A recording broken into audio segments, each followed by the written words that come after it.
is the way he challenges the black elite.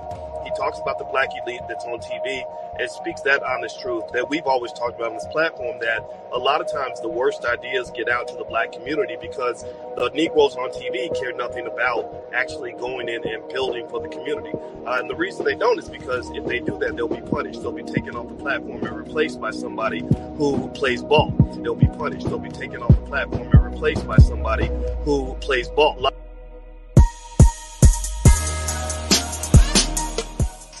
Come on in, guys. Salute, and welcome to the Mr. Good Bread Reaction channel. And those of you watching from the Brutally Honest Good Bread channel, salute and welcome all, guys. Keep in mind, we don't cater to any groups, gangs, communities, religions, feelings, or your emotions. We gonna cater to the truth. We gonna cater to common sense, and we not gonna complicate it, guys. Do me a favor, hit that like button. In the top right portion of your screen, there's 3 dots. Click into that and hit that like button on the check-in, guys. Wipe your feet on the like button. We got a good show today, guys. Some of you guys got "This is how black culture was destroyed in America," while some of you guys got "Sexy Red confirms NXT appearance." But why, guys? But why? I need you guys to think. 2 things I know. And the only 2 things I know is women and wrestling, pro wrestling. I've been a pro wrestling fan since 1984, since I was 2, guys. And they've been up ever since, man, up ever since. My auntie used to work in Madison Square Garden when they used to run their house shows in Madison Square Garden. And I went to every house show back in the 90s and in the late 80s and 90s. Every single Madison Square Garden house show, I was there. I saw the body bag match with The Undertaker and Ultimate Warrior. I mean, I seen it all, guys. I was there for the Click incident, the steel cage match that sealed the fate of Triple H. I was there for that. I saw them hugging in that ring. I saw them break kayfabe. And that's what we here to do today, guys. So, without any further ado, let's talk about it, guys, because I'm a wrestling fan and I can't stand that they got this little ratchet thing in what I like to watch. You know what I mean? And it's sad enough, guys, because wrestling, right? They adapt to the culture. They adapt cultural, pop culture, hip hop culture, politics. They adapt that and they add that to their program and to their storylines to make money, guys. And trust me, they project, they are seen round the world. So when you watching wrestling, wrestling is an industry that is global, guys. So if you get eyes on them, if you put a bad product out, you trust and believe. If you put a bad agenda or a bad message out, you trust and believe a lot of people gonna watch it. So I was kind of taken back when I got the news that Sexy Red was confirmed. So let's read the article and then I'll share my thoughts, more of my thoughts on this whole thing. All right, it says Sexy Red, and this is as per Billboard. Billboard. Sexy Red confirms WWE NXT appearance for next week. The St. Louis rapper says she might RKO somebody. Definitely, they don't need her for wrestling, any wrestling role, any physical role. They just need her audience, guys. Understand, this is just a marketing tool because they know her audience and her following gonna follow her. So if her following see her in the E, then her following is gonna tune in to the E. So this is a part of Triple H big plan to take over. You know what I mean? Triple H, WWE is in a war right now. They're in a war with another wrestling company. So they're doing everything in their power to monopolize the industry, even though we know you can't monopolize. Monopolies is done. It's a done deal. Ho! My guy Hacksaw Jim Duggan is right, man. Hacksaw Jim Duggan. Man, we gonna talk about it today. So let's get into this article. Sexy Red continues her dominance over the pop culture landscape. over the weekend, you see how they're following her dominance. So they can swipe. This is how you collaborate. And this is how our culture, guys, I want y'all to know, right? You know, I'm not a race agitator. I don't play with the racism because I know that it's about class. Get you some money and people will work with you. But it's always the agenda, guys. It's always the agenda to make black people look like buffoons. You make a lot of money making black people look crazy or gangster. Know what I mean? And this is, again, this is a culture vulture move right here by on the WWE's behalf. You know what I mean? Keep in mind, WWE, they have women where they already stole the swag. They already stole the sexy red swag and character, guys. Peep game. They already stole that. So now what they finna do is swipe the audience and bring sexy red audience along to their product so that her audience could cheer for these girls. These two girls are currently in a tournament to crown the next and the newest and the first North American champion. You know what I mean? So keep that in mind. This is why that's a marketing move. That's a marketing move. And it's a genius move. You can't front on that. It's a genius move, guys. So let me get back to this article.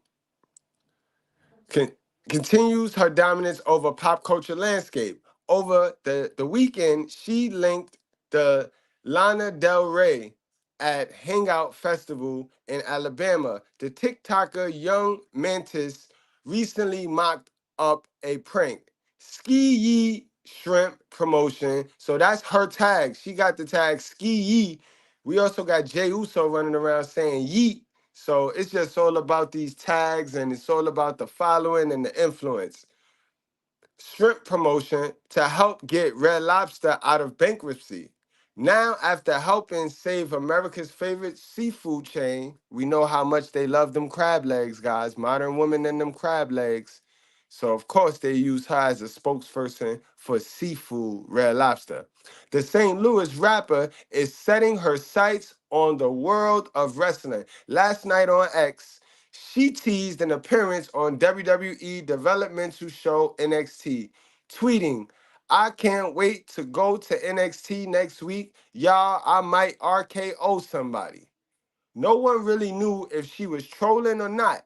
So we had to wait for WWE to confirm, which it did on last night's WWE NXT show on USA. Yeah, they ran a little ad. I'm not going to play that ad because WWE is very, very sensitive with their content. If you think that Jay-Z and ESPN and Vlad is sensitive with their copyrights, you ain't see nothing yet with WWE.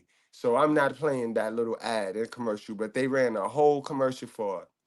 Sexy Red and her fans seemed hyped too, with one ex-user calling her Sexy Orton. You see how you dragging in the fans because guys react to what the girls are doing. You know what I mean? Guys react to what the girls are doing. Guys wouldn't spend no money. If it was no women, guys will sit there and get on their purpose and collect the high score. Put the points. They'll be collecting points just to look at their high score.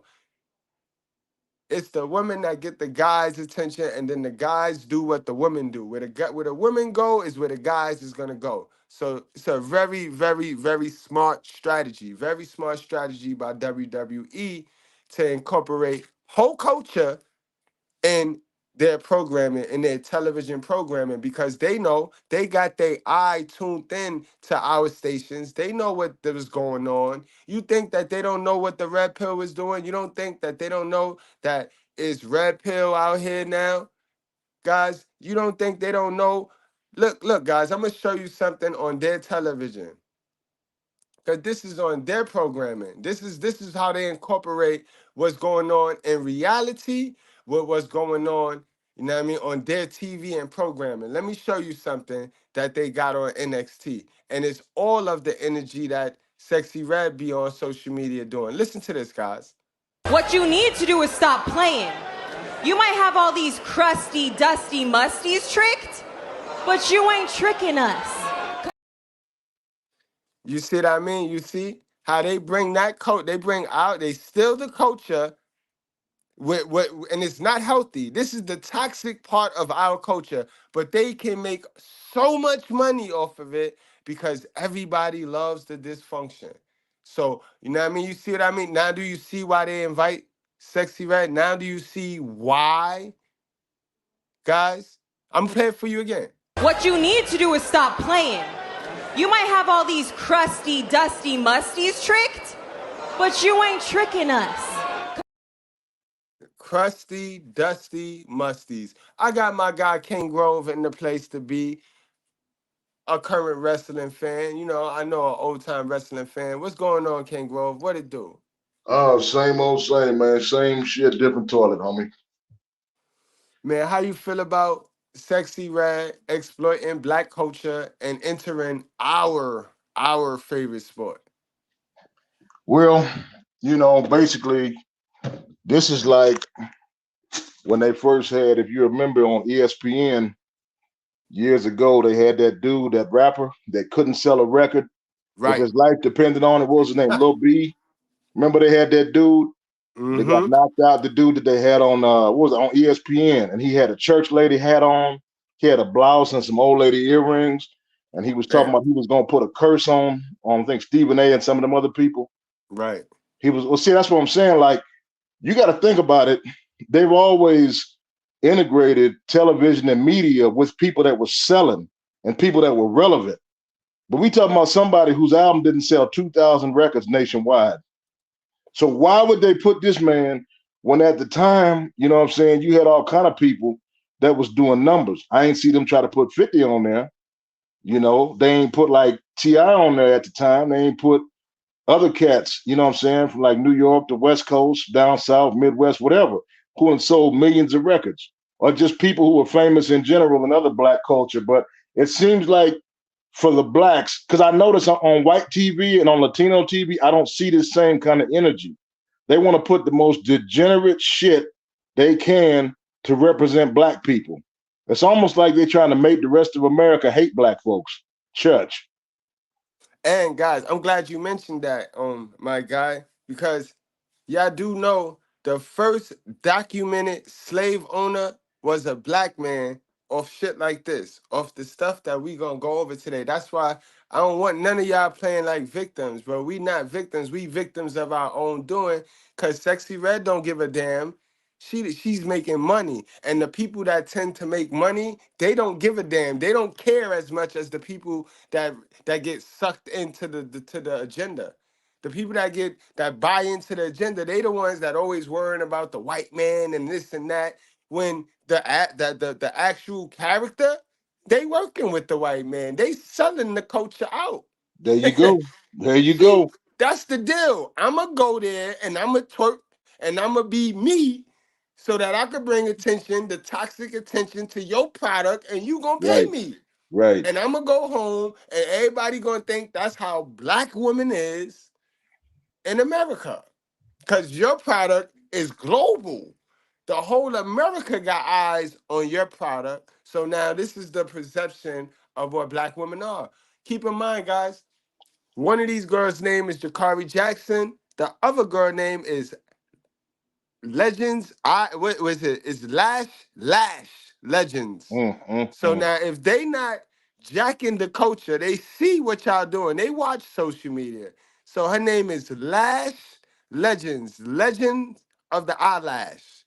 The shit we hate. Black men is screaming to the top of our lungs. Stop with the deer horns. Stop with the eyelashes. But now we got the world a global product promoting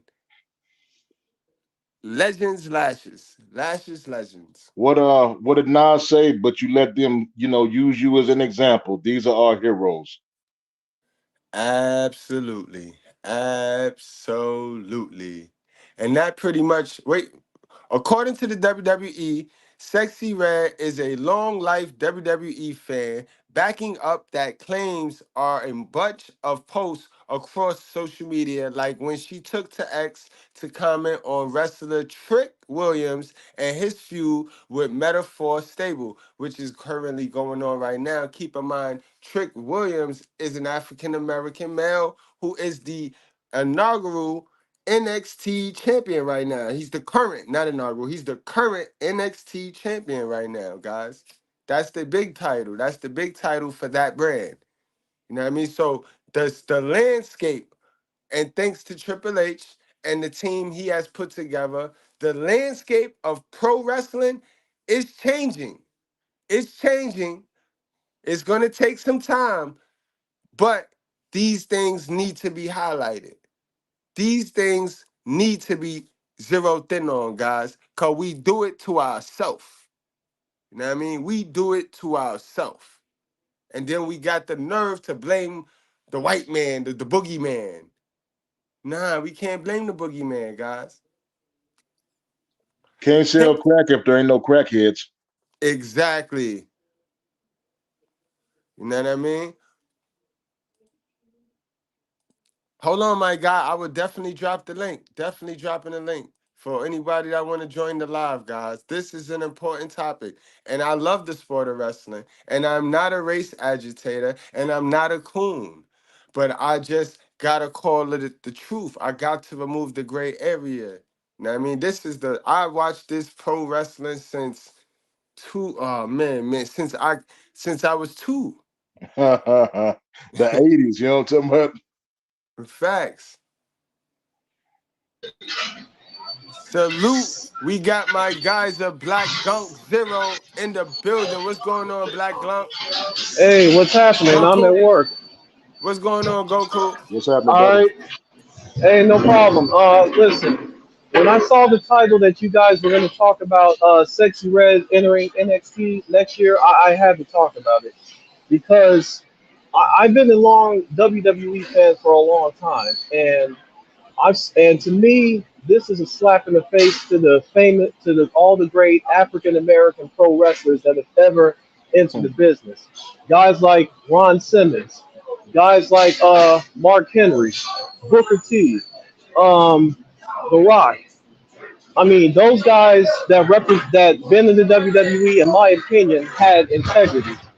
Now, fast forward to now, like I mean, the product is good, but it's just that when I saw this on Twitter, I shook my head. I'm like, I'm not watching this one episode because this isn't the first time this isn't the first time something like this happened. It was back in 2006.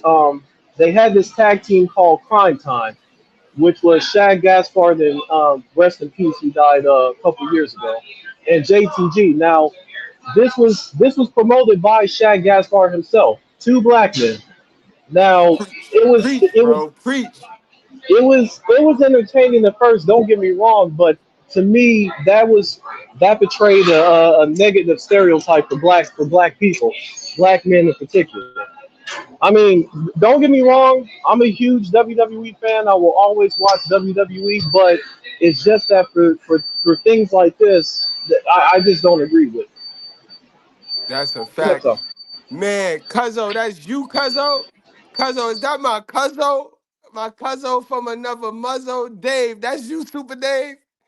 Put a one if that's you, Dave. Salute, my guy. Oh, it's up. It's up. We gonna have us a good old time, man. Let me get back to the article, man. Hip hop has been intertwined with pro wrestling since the 80s. That's a fact, guys. When Run DMC performed wait, y'all dumb.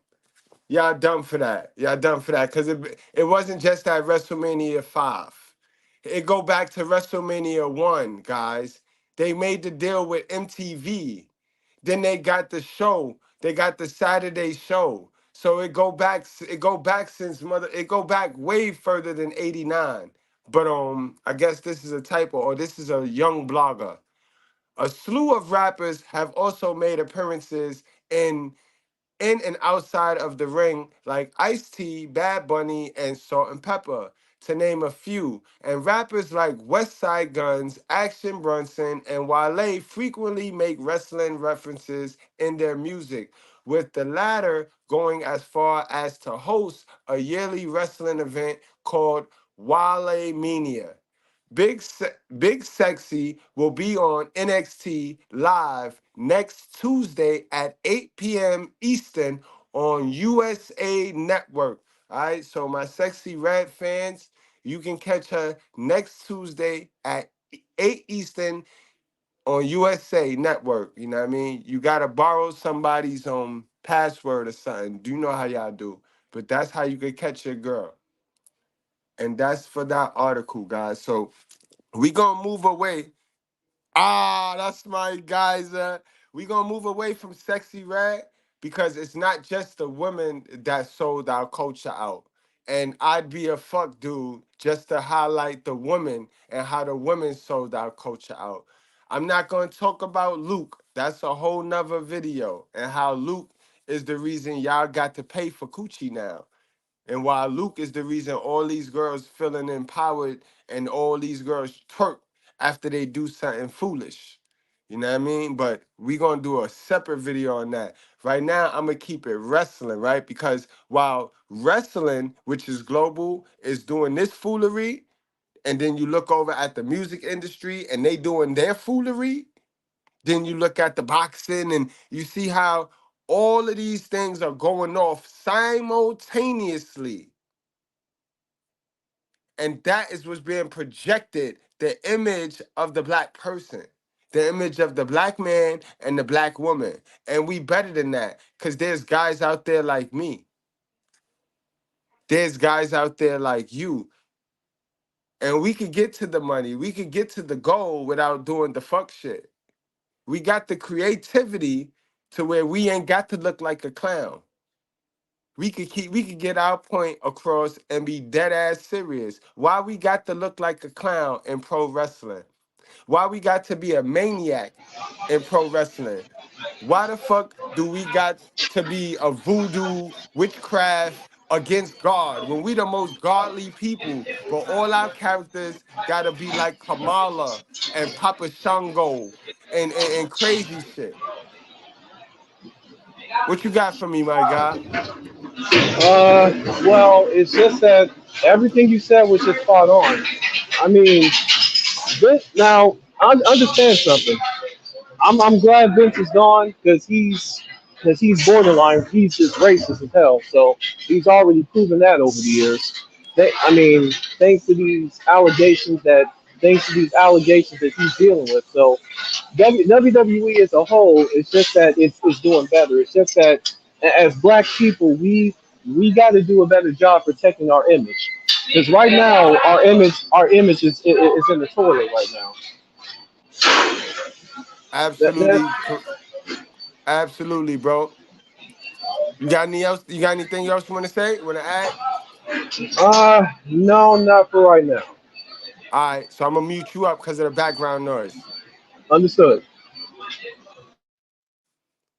All right, guys. So let's get into my guy New Jack, guys. Now, I want y'all to understand New Jack, right? A lot of people feel different, feel away, and feel differently about New Jack. Hey, good Brett. Yes, sir. Can I pause you right there? Can you read this brother's comment right there? Which one? Right there on the screen. Dave. Or like Godfather, pimping women and portraying them hoes. Exactly, Gosh yo. damn. And then, it ain't no different from my Spanish brothers, from my Puerto Ricans, my Dominicans, why and my Mexicans. Why they always gotta group them up? Why they only gotta fight for the intercontinental title, like the boat, I call that the boat championship. That's the boat championship. You know what I mean? They could only fight for the intercontinental champion. Granted, now that Triple H, who I really think any of them old promoters that had territories, I don't even like the way that shit sound. And words don't normally trigger me, but just that owning territory, any one of them owners and promoters from back in them days is racist.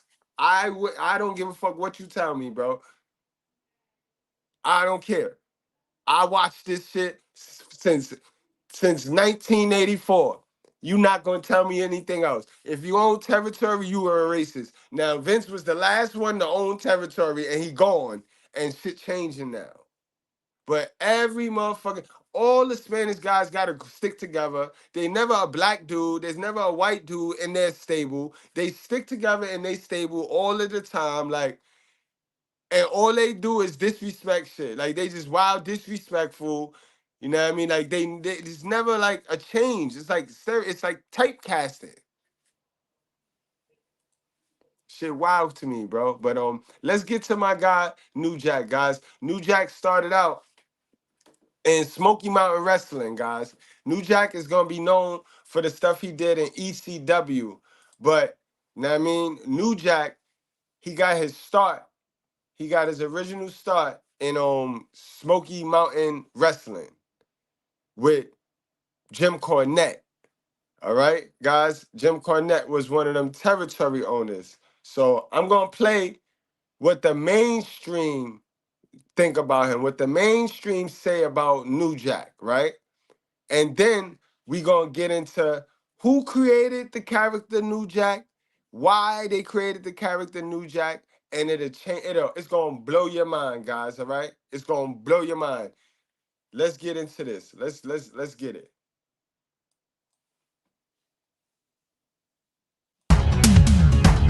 New Jack started trying to go farther and farther, not only with the blood and the edginess of the content, but also the spectacular bumps and falls. I was the only one that probably snorted coke in the locker room. I mean, it was like a boost. You know what I mean? It was like, if I get high, I can go get high. And I was snorting every night. Once you've jumped off a 10-foot balcony, what's next? Jump off a 15-foot balcony, then a 20-foot balcony. And at some point, there's no way that this can end well, even if you do it right. Yeah, you have any favorite dives? Well, the one that people always talk about, me and Big Grimes. Imagine Humpty Dumpty with arms and legs as a professional wrestler. That's kind of how he was shaped, you know what I'm saying? You couldn't hurt the guy. Vic Grimes wanted to be run over with cars. He wanted to be hit with things. He thought that was what wrestling was. In the year 2000, Vic Grimes is booked to wrestle New Jack in a match featuring a dangerous climax. When we climbed up on top of the scaffold, it was shaking. Vic was like, I can't do it, it's too high. Now we on pay-per-view. There's no time for error. I said, Vic, let's go on 3.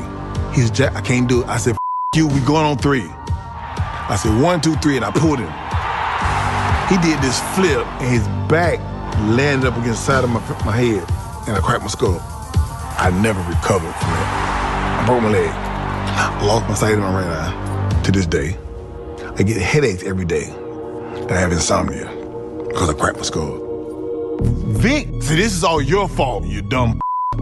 That's one of Jack's rules. Don't say you're going to do something and get up there and chicken out. Jack's kind of guy that if you break those rules, well, then he'll probably break you. Now, if you just a new wrestling knower and wrestling listening to, you gonna be like, yo, this man was savage, right? I want y'all to keep in mind, this man was never sued. He never went to jail for any wrestling content he put out. So you keep that in mind. But hold up. A year after the horrific fall that cracked open his skull, New Jack agrees to a rematch with Vic Grimes with even higher stakes. What Grimes doesn't know is that New Jack is out for revenge. Before the match, I went to a pawn shop and bought a stun gun. But yeah, I was there when New Jack, and he told me he was going to do it before it happened too, so. What did he want to have happen? He told me he was going to tase him. In the locker room. He came up to me. I was ready to kill the He said, I'm sorry. I said, you didn't even call me. I stayed at home for almost a year. I said, you didn't even call me to see how the I was doing. This is the highest elevation of any match in the history of our sport. Bro, I mean, I was high. You know what I mean? I was high as a so I just tased him. I tased the out of him. He's like, Jack, I can't feel my legs. I said, you ain't gonna need them. Bombs away.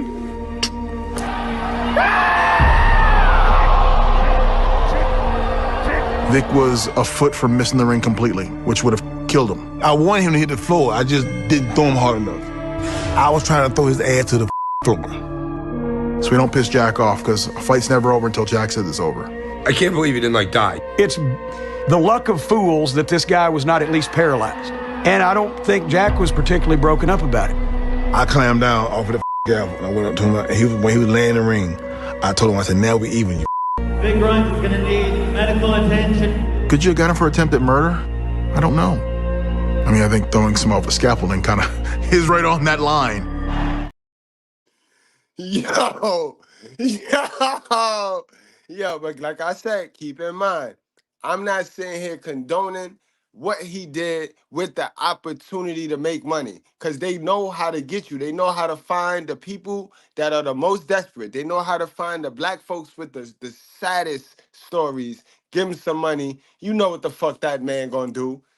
You know what the fuck that man gonna do. And you mean to tell me you never got suspended for sniffing cocaine? You that real that the owner of the promotion let you sniff cocaine in his locker room. You know the little rat, the locker room rat went and told Jim Cornette. So Jim Cornette was just fueling you. See, that's why let me stop giving my spin and let's go to the next segment, right? And let's see who created this monster and how it went down. Like, how is he given the pass to put somebody's life at risk like that? How do you throw a man? Bro, they're on a 7 foot. You saw it, bro. A 7 feet high scaffold. No, wait, this shit was way. It had to be like 14 feet high. How you throw him off of that? How you throw him off of that? And you said, and then you gonna tell us you was trying to hit. You was trying to miss the ring too. Wow, bro. Wow. But let's see. Let's see. This shit crazy, bro. Man. But you see, now do y'all see what the TV show you is all you know? Back in the days, it was no internet. So we see some shit like that. We already got, yo, listen, I'm thinking here racist. I'm a little nigga like that. Oh, that's the racist black man. That man, I hate white people too. I hate white people now too. You know what I mean? You see how that worked? You see how we were taught to hate. This shit is learned behavior, bro. This shit be learned behavior, guys. But let's get into it. Let's dig deeper. Let's go deeper.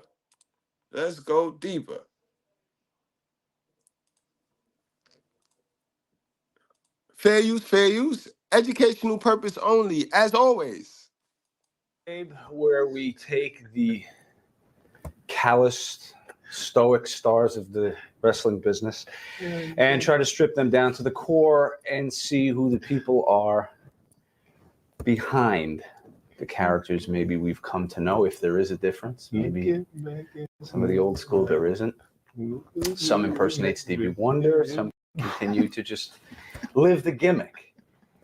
And we'll see which our guest today, who has been a lightning rod for the business since he started, continues to make news as no one else can.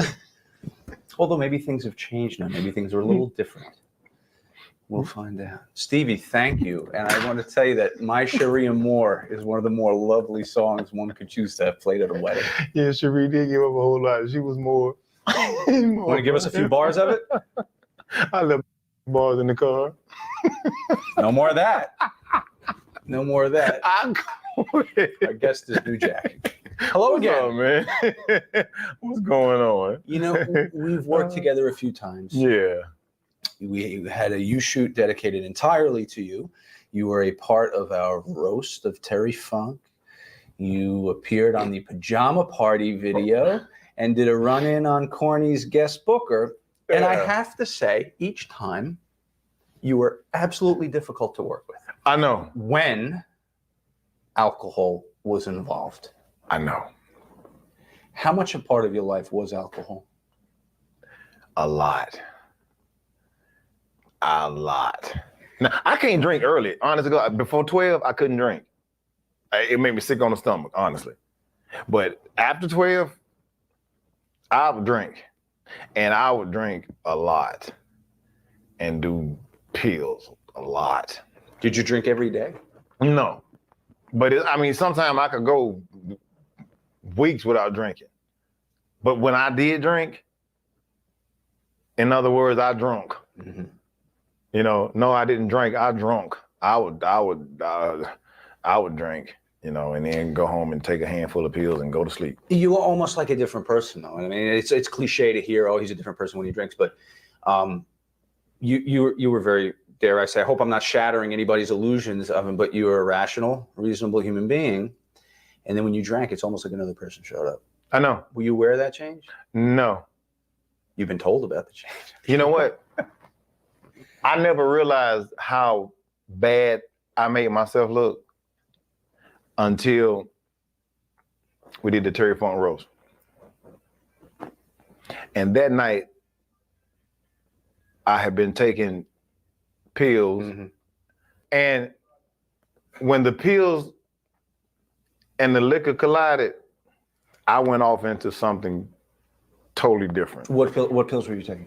Percocet, and prescribed by a doctor for legitimate insomnia. Insomnia. Yeah, okay. Because I mean, see, I don't have anxiety, so you know what I'm saying. So they were given to me because I have insomnia when I crack my skull. So they would help and combine the two the right way. When it's time to go to sleep, they would work, and I would go to sleep. But taking them at 8, 9 o'clock in the evening, following with Long Island iced tea and I remember it well. And a plastic cup, it didn't work. And when it collided, I would only remember stuff that people would tell me what happened. And when I went back and looked at that DVD and saw how much of an idiot I made myself look, I actually felt bad. And that was the second time I had did it at Terry Funk. Did that contribute, incidents like that, did that contribute to you stopping drinking altogether? No. So you'd go, you'd do it, people would say, man, you were messed up last night, and you do it again. Yeah. And you think if you were able to see it, like you said you saw the roast, if you were able to see it maybe 10 years ago, you'd have gone, okay. Probably. I probably would have. Because it showed me, it was almost like being able to look at it, it was almost like an out of body kind of thing. You know what I'm saying? Mm-hmm. Being able to look at me on camera and see how stupid I looked and was acting and whatever. And I was like, oh God. And I mean, to this day, I think I watched that video about 3 minutes and then I saw enough. And see, while you making the money, you not thinking about that. It's only after the fact. It's after you make an ass out of yourself globally that you see it. I didn't even want to look at it no more.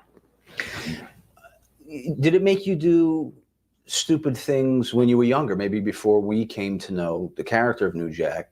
Does Jerome do stupid things under the influence of alcohol at 15, 16, 17, that looking back now, you probably say, you know what, I wouldn't have gotten in that trouble had I not been drinking? Were you drinking back then? I guess we should start there. No, I didn't start drinking until I got out of prison. Which was how old? 21. And what'd you get sent up for? Aggravated assault and armed robbery. In what state? Atlanta. Did you grow up in Atlanta? Yeah. And everybody thinks I'm from Atlanta. Everybody, you can swear, even Wikipedia is garbage, but they think I'm from Atlanta, and I'm from Greensboro, North Carolina. You know, Marks think I'm from South Central LA. Right. And that used to be like the funniest thing, because we went to South Central one time and I got a map and was riding around. I was taking pictures of stuff and trying to find, I was writing down where the hood was and this, that, and the other, so I would know, you know, if somebody asked me a question or whatever. So then when they started throwing up gang signs, I didn't know what to do back. So I talked to a friend of mine that was, her son is deaf. And she would speak sign language. So she would show me sign language. So when I come on TV, I start doing sign language. And people thought I was throwing up gang signs. You would never throw up a real gang affiliation sign, right? Because I don't know what they are. You see that? You see how they infiltrate the gang world into the mainstream? Now, some of these gangs take them hand signs and them signals very, very deep to heart. And you up here exploiting it and making money off of it. No kickback though. You ain't kicking it back to the same the black culture that you stole it from. See what I mean, guys? I don't know what they are. Yo, I mean, Big Bird. I've never been in a Hold gang. on. You know what I'm saying? I was just Yes, sir. You know, you have to ask yourself, listening to this Negro, and I'm gonna try to be nice and I not call him no names because I don't know what his childhood was like. But you gotta wonder what the hell did his mama and his grandmama and them put him through? Yeah. You know? And it's funny. You can't tell me that Cornette and that Smoky Mountain Wrestling Company, they didn't do their Carfax to know this man was a prisoner. He had nothing. He Yeah, man. desperate. Let's go snatch him. Yeah, man. It's something. It's almost like them dudes that was going out filming bum fights back in the day. It's like they, you know what I'm saying, got him like, let's get this dude, this crazy, you know, black drugged out, whatever dude, because we know he'll do whatever for the cheddar. You know what I'm saying? Right. He'll do anything. This fool, he ain't even conscious. And I hate to say it, but his affinity for drugs and things like that and pills, I'm wondering, bruh, was the homie a crack baby? Was he a heroin baby? Because don't forget, depending on when he was born, if he was the 80s, it might have been crack. If it was the 70s or the 60s, a heroin baby, you know, them soldiers and them was coming back from Vietnam, and a lot of them women was, you know, doing that heroin.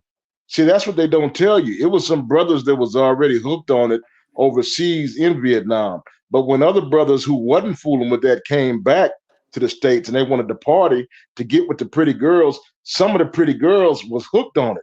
They had been hanging out at them houses, at them parties. Dudes, them top drug dealers was using them as like the girls, you know, to get guys to come to the parties. And it really wasn't nothing but a big drug deal, but they were staging them like parties. And what you got, a bunch of dudes getting high in the bathroom. You got all these pretty girls walking around with tight skirts and stuff. And what ended up going on is you had a lot of people in the 60s and 70s, early 80s was, you know, on that heroin. So they had kids. Black folk ain't never stopped having kids.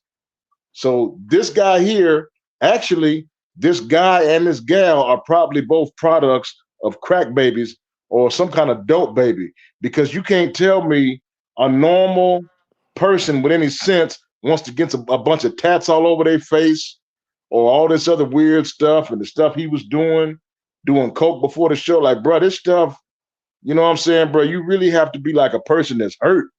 You got to be thrown off to be doing this. We don't know what these people been through when they was little. Again, I would say I blame the parents, but if the daddy wasn't there, and if mama don't even know who the daddy was, because you know a lot of them drug addicts have so many dudes they get with, like that football player Michael Orr. The mom didn't even remember when the social workers and them came through, and the nice white family that took him away. She couldn't even remember the name of his daddy, of the last name. Damn. She had so many kids, she didn't even remember how many kids she had.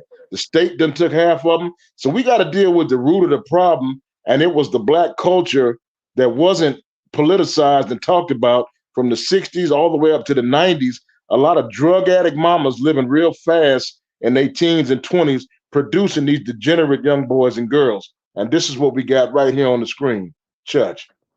And then the boogeyman catches their product, the product that they raised, the boogeyman catches their product and exploit it. And this is not the only industry we see this same blueprint, because it's a blueprint, guys. We see this in the hip hop industry too. Check. Why Tupac? Why is Tupac? Why his past and his childhood was as rough as it was? Why is Jay-Z a single mama raised kid? Check the facts, guys. Check the facts, bro. We here for the truth. All the greats. DMX, they found him sleeping on a bench. All the greats. Preach. Eminem as well. My mama was abusive, and that's now you talking about the white trash, you know. Let's go. Like, it's a blueprint. And it's classism, not racism. Yep. The one like you bother me, I'm gonna get you back. You know what I mean? Like, you know, if I didn't need nobody, you know, I'm like, hey, mess with me, I mess with you back. You know, but a gang, a gang is gay. That's like gay. You know, I need help, but that's gay. That's a brave thing to say on television. You know, honestly, God, they are. I mean, it's like, you know, you got to have 50 people to help you fight one person. You know what I mean? And you all got to dress alike. That's queer. You know what I mean? If Eric came in here dressed like me, one of us have to go change clothes. Yeah, I would say. You know what I mean? Same, we got on the same hairstyle on both of you too. But well, he got a convertible. He got a convertible drop top. Yours is by choice, though. It looks like. No, it's not. No. Actually, you know what? We would have the same hairstyle. If I let mine grow, it would only grow like around the sides. There's nothing up here and back here is just gone. I want to go back to Atlanta for a minute, and I want to know: armed robbery, assault, aggravated assault, drugs and alcohol play a part in this? No. I was in high school. You were in high school? Yeah, getting ready to graduate. I had my points to graduate, and we was like the last week of school to graduate. What happened? We decided to go out and... Who's we? Me and a couple of my buddies. And we used to do it all the time. We would go like every weekend and rob people. Bad company causes bad morale. Remember that. You are the sum of the 5 people you hang around the most, bro. It's easy for 2 broke niggas to hang around each other. You know what I mean? It's easy for 2 broke people to be best friends. Stores or stores. We would rob stores at gunpoint. Bro, just rob the shit out of them. And we would all go in there and just rob them. Now, mind you, this happened in 1980 and 81, so statute of the limitations. statute has ran out. So don't y'all come after me with no damn questions later on talking about detectives want to talk to you. If anyone does, I know a good lawyer. Keep in mind, guys, this is why the boogeyman not wrong. This is why the boogeyman that y'all run from, the white supremacy, he not wrong. Because is he lying? The exploitation of the gangsters, right? When Cornette said, I want to heal racist black team, can y'all make that happen? And he used our culture or the stereotypes of the black culture, our image, to portray that globally. He ain't wrong. This is what he was doing this. You think he was doing this, robberies in the white community? You think he was doing this in Jim Cornette's community? I bet you he was doing this in the black community. So that means another black person was affected. You see why we can't play the boogeyman game, guys, with the culture? We can't play the boogeyman game with the culture. In Florida, I can recommend to you. So there you are. So you guys are weekends. Yeah. Sticking up stores. Yeah. The only time you get caught is the time you get sent up. Yep. And you did it for how long? I was originally given a year. Okay. They gave me a year, 12 months. 3 months into it, I had built on 2 years. I had been given 2 extra years to serve while I was in prison for fighting. I would fight every day. I would fight just because I was mad because I was locked up. But didn't you have to almost to keep your respect? You didn't, but you did it. You know what I mean? It's like, some people you knew to mess with and some you knew not to mess with. And I was one of those where I was like 145 pounds maybe, you know what I mean? But nobody ever bothered me. But I always thought at the fact of being locked up. So I would start fights. I mean, we'd be in line getting counted and I'd just run up and hit somebody just for the hell of it and just knock their ass out and just, So you go in as a juvenile and you come out as an adult? Yeah.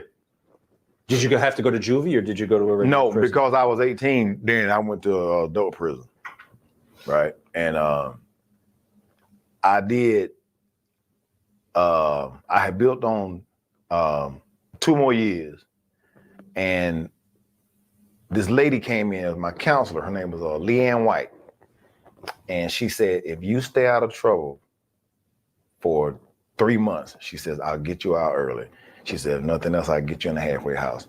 And that was the first time I went to Savannah. I got out early and went to the halfway house and did about 5 right at 6 months in the halfway house, and then I went back to Atlanta and enrolled in college. No offense, but if you still think Brothers ain't got stocks, no real time to estate, or be crypto are racist, the really. best Like, this passive man's income investment, surviving. Why When did you start committing surviving, crime? you ain't really got no time to be racist, bro. I was kind of expecting alcohol and drugs maybe to play a part, but they don't. Right. So why does young Jerome at 15 end up in this crowd? It was fun. I thought it was. I mean, come on. I was a kid. So I was one of those kids where, I was never close to my family. They didn't look out for me. They didn't care about me. I didn't care about them. You know what I mean? Bingo. And I never tell y'all anything wrong. I don't tell y'all no lies. What I told y'all just upstairs, what I told y'all earlier, right? I told y'all so many. I want to say 90% of kids suffer from neglect. This is why black men suffer from acceptance. You always want to be accepted because you was neglected. You know what I mean? Hashtag that. Y'all always want to be accepted because you was neglected. You know what I mean? So that's what they looking for. They want attention and validation outside of self. See, when you get neglected by your parents from that mama love or that daddy love, then you don't take on an identity. You spend the rest of your time trying to find your identity. And you seek others. You seek other people that you can relate to. You ain't gonna seek people that's better than you because they're intimidating. You gonna seek out others that is same as you in the same spot as you, and you ain't gonna grow. But oh man. So it's like I would go outside to find family, but it just so happened the family that I found was a bunch of knuckleheads. You know what I mean? Did you have siblings? You have brothers, sisters? Yeah, I got admittedly, I got one of my brothers just died December a year ago.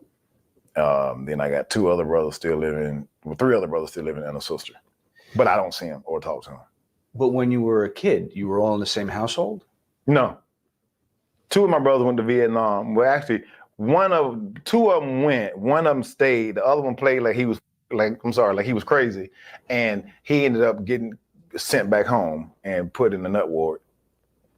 He's been acting like that all his life. And your sister wasn't at home with you? She left when she was 16. What were your parents' story? My dad died from a heart attack with the assistance of my mom when I was 5. You heard him? He slid that in there. King Grove. Yo, Goku, you heard him? He slid that with the assistance of my mom. Y'all heard that? Y'all heard that, right? I'm gonna play that back. Yo. We a G. Yep, I heard that. And put in the nut ward. He's been acting like that all his life. And your sister wasn't at home with you? She left when she was 16. What were your parents' story? My dad died from a heart attack with the assistance of my mom when I was 5. What does that mean? The assistance of your mom? Drove him crazy kind of thing, you mean? Or no, actually, my family said that she poisoned him. To be truthful. Yo.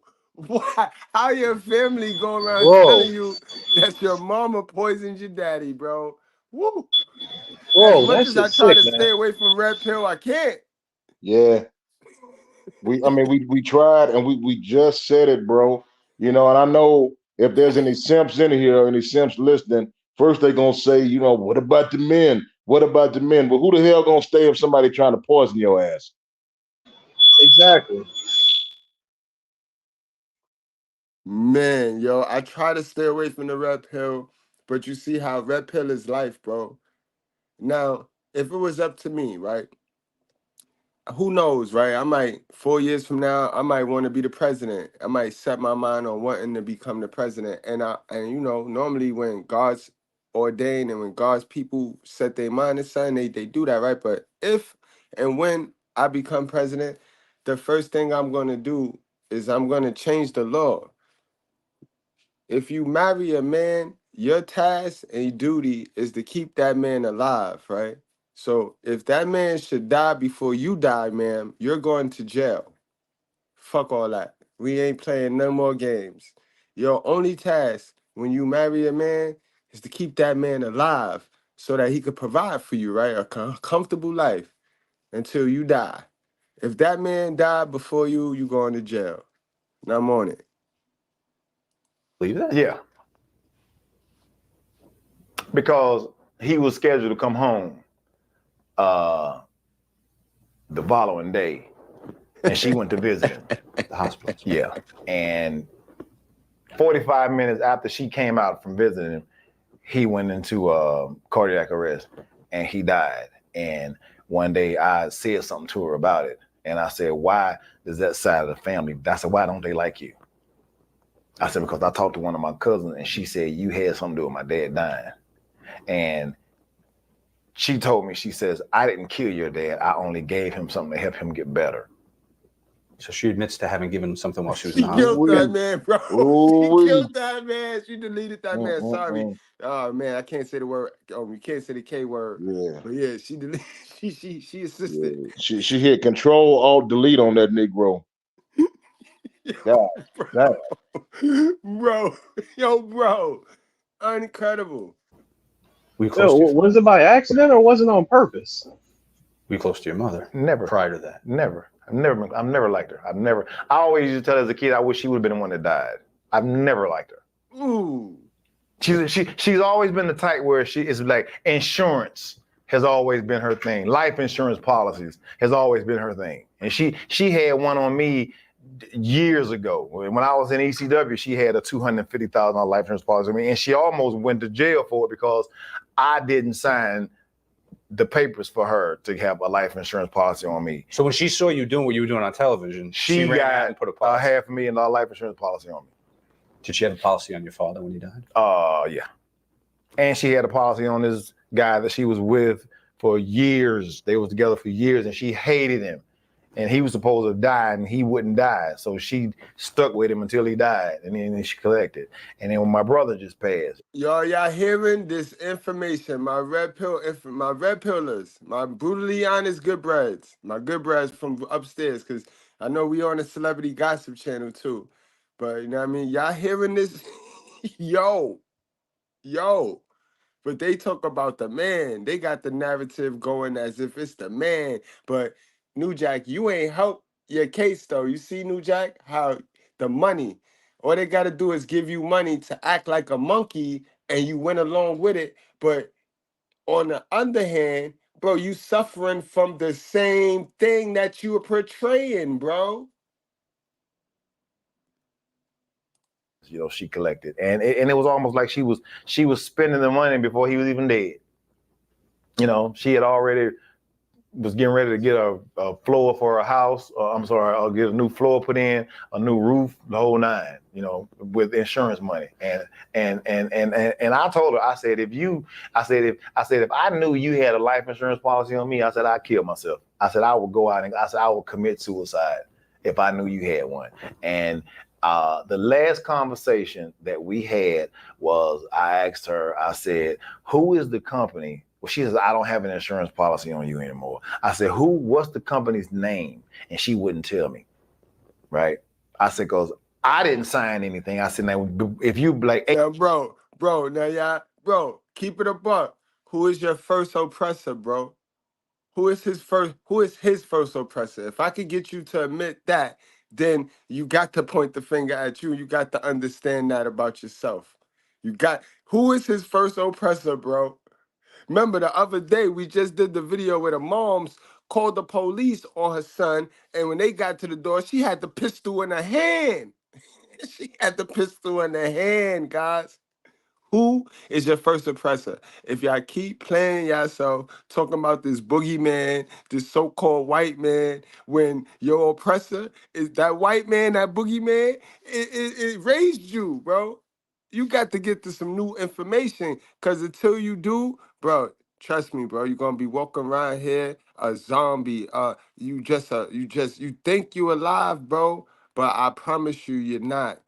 There's people walking around out here that are soulless avatars simply operating on matrix programming. They're living, but they're not alive. And they're all around us. They're all over the place. People that have never woken up to who they truly actually are. They simply are operating on the code that they've been programmed and given since they were born, since they were even in the womb and at gestation. The same code, just running on programming, never exceeding the programming, never reprogramming the programming, never editing it, never hacking themselves, just running on the pure code and living a complete lie, believing that they're alive, but they're not.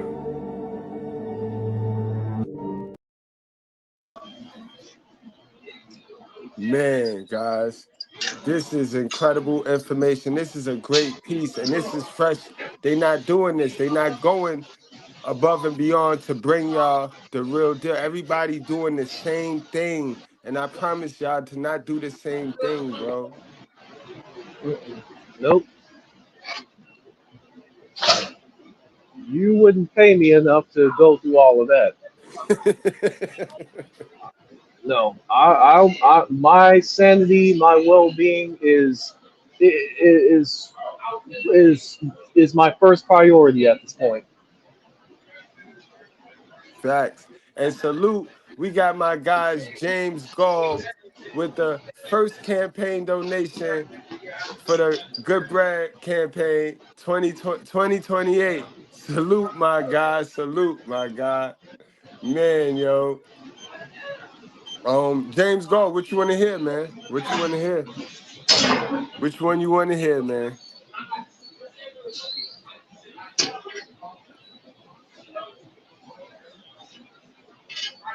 Yeah, that's crazy. We're gonna smash tomorrow night, and then we're gonna move on. That's how it is. That's what greatness is. We don't sit in it. We're worried about the next goal.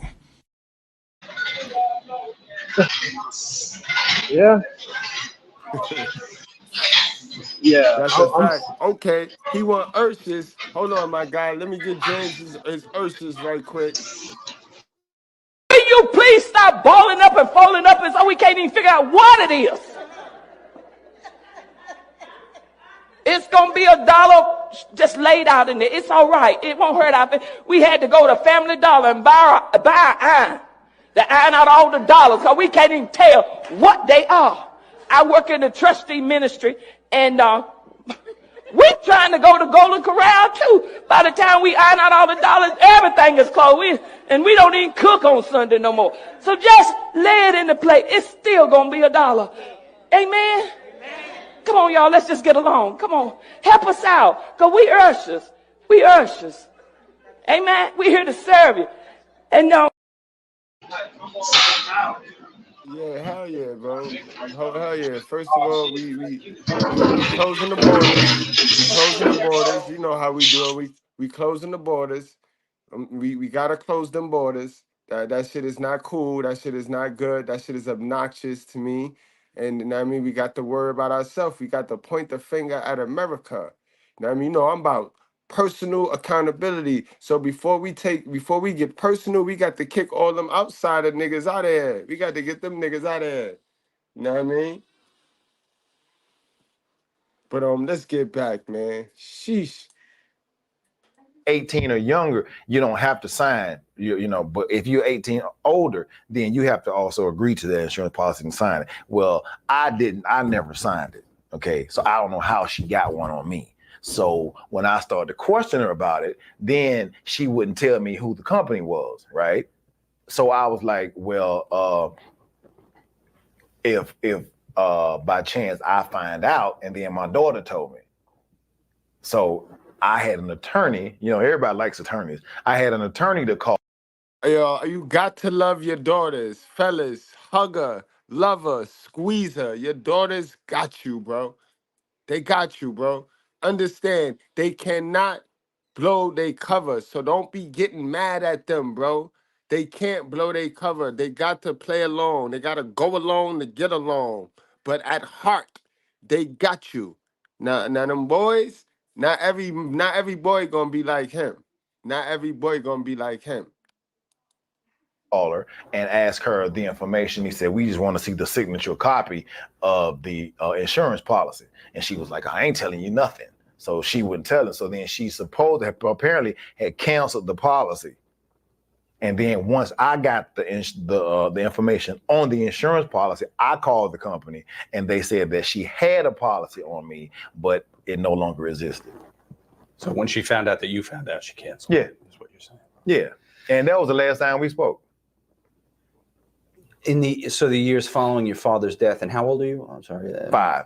Oh, so okay. So even as a young child, you and your mother don't have a relationship. You're not around your siblings. Dude, I hated her, man. I hated her. I mean, I used to listen to her screw other men, you know, in the same bed that my father slept in. You know what I mean? And I would have to sit in a room as a kid and hear this, you know, and it used to drive me crazy, you know, and I have to listen to it. You know what I mean? Mm-hmm. And I'm like, oh my God. You know what I mean? You're a little boy. Yeah. It was in the same house that my dad bought. Yeah. Same bedroom he slept in. When I learned about Mind Bloom. Damn. And you know she took him out there. You know she took him out. And where is the love? Dude, you got to be kidding me, man. Nope. You get from the horse's mouth. From his mouth to your ears. Dude. Wow. Unbelievable.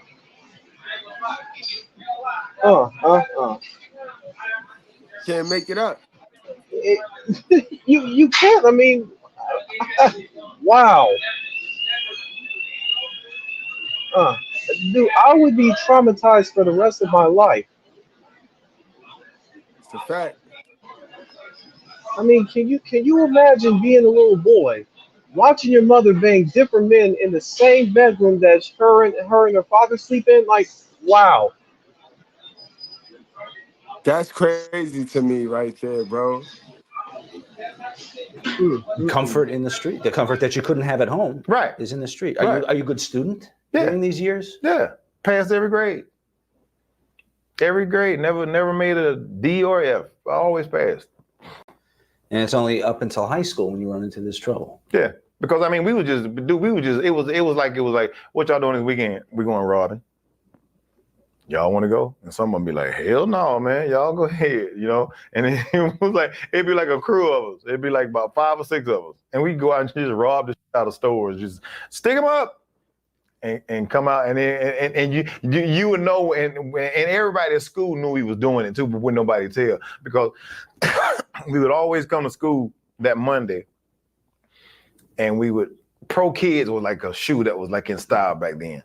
So we would always come to school that Monday with new Pro Kids on and jerseys. Which, you know, you remember back in the day when you iron your name on your jersey? Well, we would always come and they were like, oh, y'all must have went robbing this week. And he was like, yeah. So we did it. We did it until we got caught. What's the first crime young Jerome commits? Armed robbery. That was it. You went right to there. There was no gateway crime. You didn't steal a bazooka candy at 5. I was at home. I was in the 10th grade.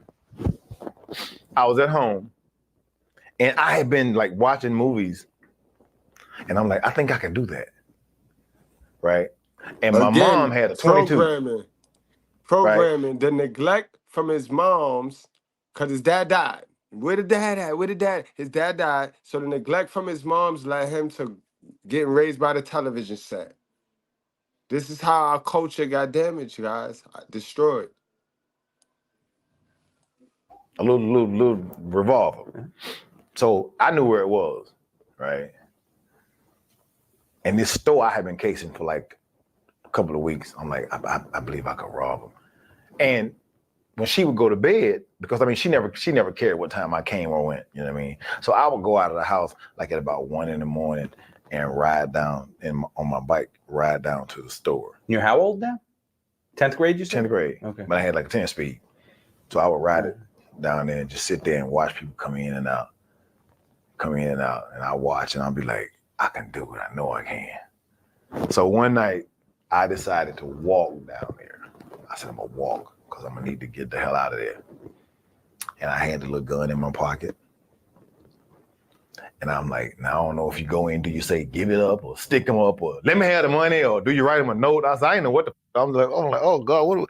So I just went there and was like, give me the money. And the lady looked at me like, I said, give me the money, lady. Did you have your face covered? No. I was an idiot, dude. I was stupid.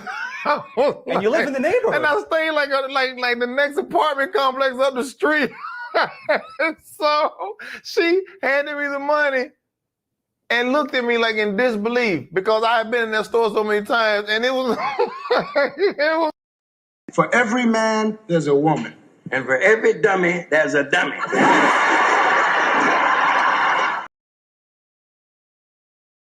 This is about how black culture is ruined. This is about it. You just came in and you ain't give it time because your mental illness is to rush everything and you don't have patience. So we know you broke because that means if you don't have patience, you are instant gratification motherfucker. All right? So how about you sit down, right, and shut up because we talking about it. He just went over how his mother raising him, parenting, bad parenting. You know what I mean? Because the mothers is raising the black folks in our community, and he how old? And it's getting worse. So even in his generation, the same shit that's going on in our generation is occurring. And he's just real enough to talk about it. So this is how black culture was destroyed in America. You know what I mean? And you see, he's sitting there, he's talking to the boogeyman, right? The person you perceive as the boogeyman, because you probably one of those. Like, and when they went, I came out the store running with the money in my hand and my gun in the other hand, and I'm running down the street. And I don't know if I was dropping money or not, but I was hauling ass. I cut down through the woods and popped up at the house and went in the house and went upstairs and went in my room and locked the door and was sitting there counting the money. And I was like, oh, that was easy. How much did you get? You remember? It was 1979. I don't remember back then before. Enough for pro kids at least? Yeah, right. So I was like, oh God, I didn't just do that. And then I just started laughing, right? And then I was like, I'm gonna do it again. So then I started doing it like almost every week. I would just go like, and what was so dumb that I never thought about, I was robbing places that we live like right around the corner. Yeah. You know, at least when you start working as a more professional thief at 15, are you at least going to other counties, maybe? Oh yeah, some of the richer counties. Maybe? Yeah, we would go way out. Oh, all right. Yeah, we advanced then. Well, you perfected your craft. We stepped up. We stepped the game up, yeah, bro. You know what? It was one time we talked about robbing a bank, and I was just like, they got cameras. And then I went back in one of the stores like a long time after I robbed it and saw they had cameras too. And I was like, oh God. You helped them upgrade their security. Probably. Oh God, right. Where do you go to school? What high school are you in when you start this? Thurl, DM Thurl High School in Atlanta. In Atlanta? Yeah. Inner city school, suburban school, what is it? What were we talking about? Inner city. So were you kind of like big man on campus is probably the wrong term to use, but a star in a way because they knew you were part of that crew? Yeah, everybody thought that they were just like, you know, people would always tell that, you know, y'all going to jail. You know, y'all gonna go to jail. You keep that shit. So we was like, ah. Were you an athlete at all? Yeah, I played football. Because you learned to run so well. Yeah, I stayed 14 with the gun. Do you remember a great teacher? If you had to tell me what your best teacher was through school, it could be when you were 5 or when you were 15. High school, Ms. McKenzie. Why? Because she started calling me Jerry for some reason. One day she was doing a roll call and she had called everybody's name. And then she says, Jerry. I'm like, Jerry? And I'm like, you talking to me? She said, Jerome Young, Jerry? I said, where did Jerry come from? She says, you just look more like a Jerry to me. And she started calling me Jerry that day. And at that time, I was living by myself. My mom had taken a job in Lake Placid, New York. And she was like, this is a job I can't turn down. So I'm going. And then I said, bye. And she left me there. And she went to Lake Placid for about How old are you? 11th grade. So you're literally living alone. Yeah. Brothers, sisters are out of the house. They were gone. Yeah. I had the whole house on myself. Wow. So Mrs. McKenzie starts to call you Jerry. And we developed a very good relationship, and she would always keep in touch with me, and she would always tell me that she was my mother, which, I thought was cool. And she would come by the house sometimes and see me, make sure I was all right. If I ever missed a day of school, she would come to the house at lunchtime to see why I didn't come to school, which I very rarely didn't go to school.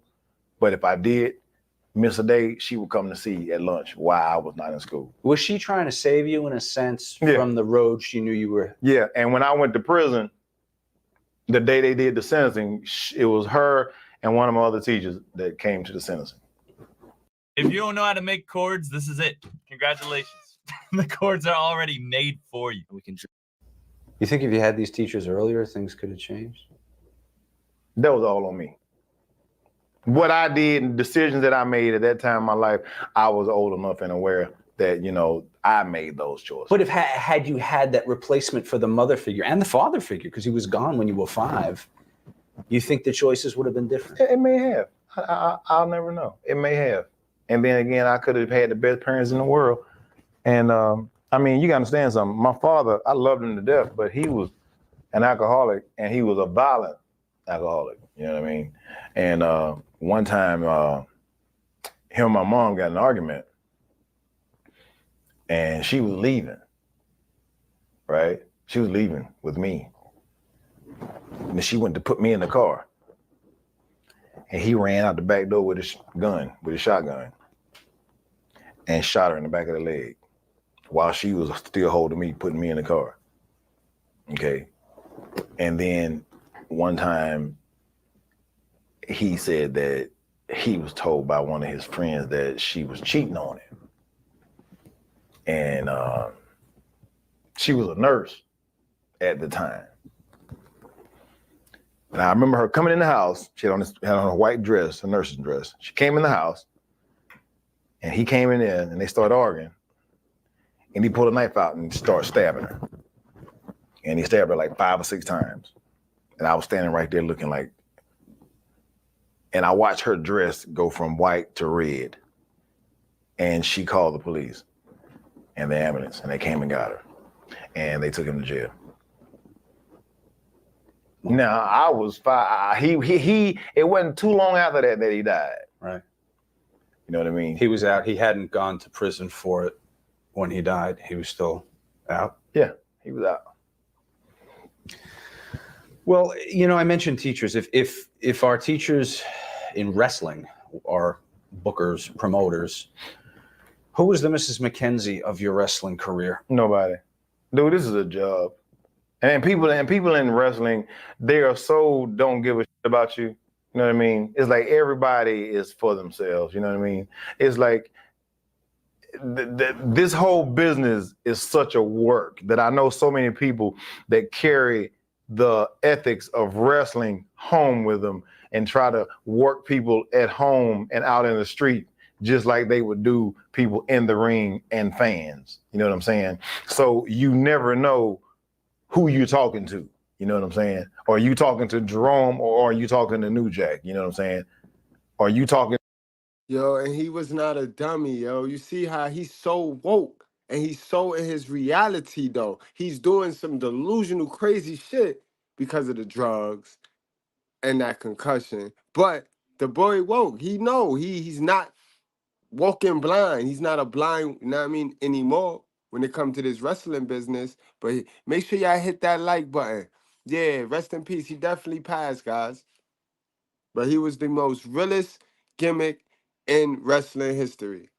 And whatever, just name a wrestler and then, name his work name, then name his name. Which one are you talking to? You never know. So in this business, it's like dog eat dog. If I got a job, I got a job and I'm gonna hold my job. You know what I mean? Were you able to make close friends in this business that you could trust, or were you always skeptical that you were being worked? I never trusted anybody in this business. You know what I mean?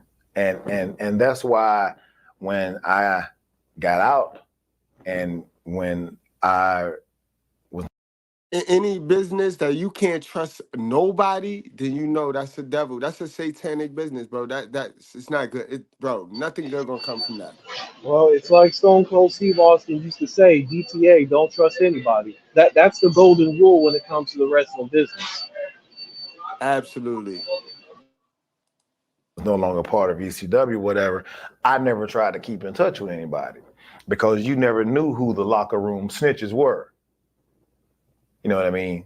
So it's like, you know, you could tell somebody something and they would go back and tell Paulie, you know, or tell Cornette. I mean, you wonder why you don't have a job anymore. You know what I mean? So it's like, you know, everybody's in this because they want their job, you know, and as long as they got a job, you know what I mean? And I mean, I can sit here and pull names like all day long, but it don't even matter because they know who they are. You know what I'm saying? And I mean, it's people that I helped get in the business. You know, some of them went on and did bigger and better things, and some of them didn't. But I know a few of them that went on and became successful. And when it came down to looking back and saying, "Hey, Jack, let me see if I can help you out," they would tell me that, but they wouldn't do it. You know.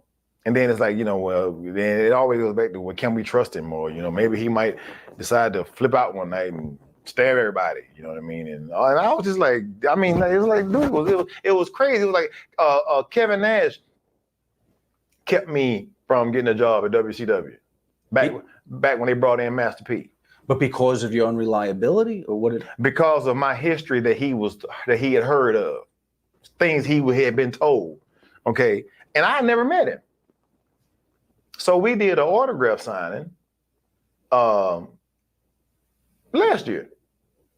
And I ran up behind him, playfully. Put my hand around his neck, like I was choking him. And he sat there for a minute. And then I stepped back, he says, "New Jack?" I'm like, "Hey, what's up, buddy?" He said, "Hey, good to see you." He said, "I ain't seen you in a while."